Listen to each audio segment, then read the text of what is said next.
Here is some information on getting a cheap EV. Joseph, this brand, is it called Aion? A-I-O-N? I think it's called Aion at this stage. I haven't got the pronunciation right, so we do apologize if we don't have it correct as such. But yeah, Aion or Aion, it's a vehicle that I've actually been in myself, because being in like China, a lot of the Ubers in China or the taxis over there tend to use these. It's actually a brand that a lot of people don't actually talk about in Australia, and it is expected to come to Australia next year.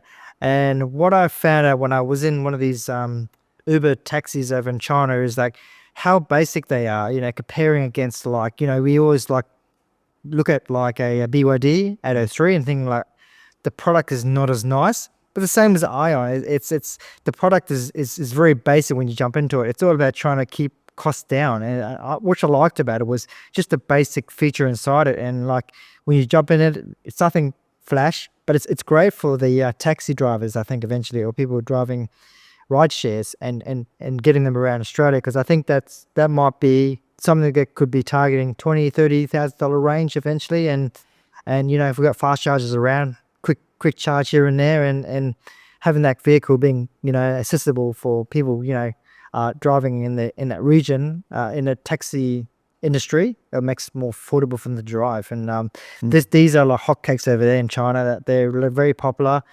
They're like, sometimes to me, they outnumber BYDs and all those sort of makes models out there. And they're one to watch because they're launching in Australia in 2025. Yeah, they are launching in 2025, which I was quite surprised to see, because you got Xpeng and you got Zeek and all the other sort of brands coming in, and Leap Motors recently.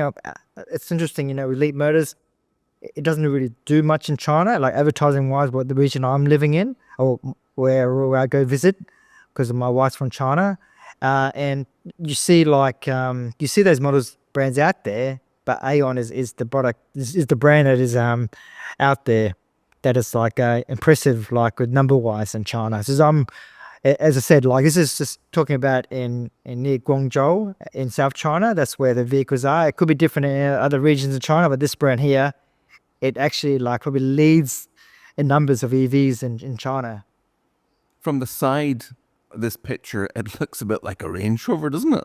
It does, yeah. That's what looks like the the SUV sort of model they've got at this stage, and they're bringing out. I mean, like, I think there's a little affair at the moment was like Australians loving that sort of like vehicles, full drive SUVs, but most of those times they don't have those features in them. You can go off-roading with them as such, but the people in Australia love that sort of like making models at this stage, the size of the vehicle, which is great. So I didn't see too many like in China, you don't see too many like SUVs as such. You see more like the sedan versions. You see a lot of like the compact cars over there. It's just strange to see like any utes or any like full drives over there, but there are out there. It's just that it's a different sort of audience than China as such. Maybe like a different region, maybe going out towards the regional areas, remote areas is different, of course. Beauty. Thank you, Matt.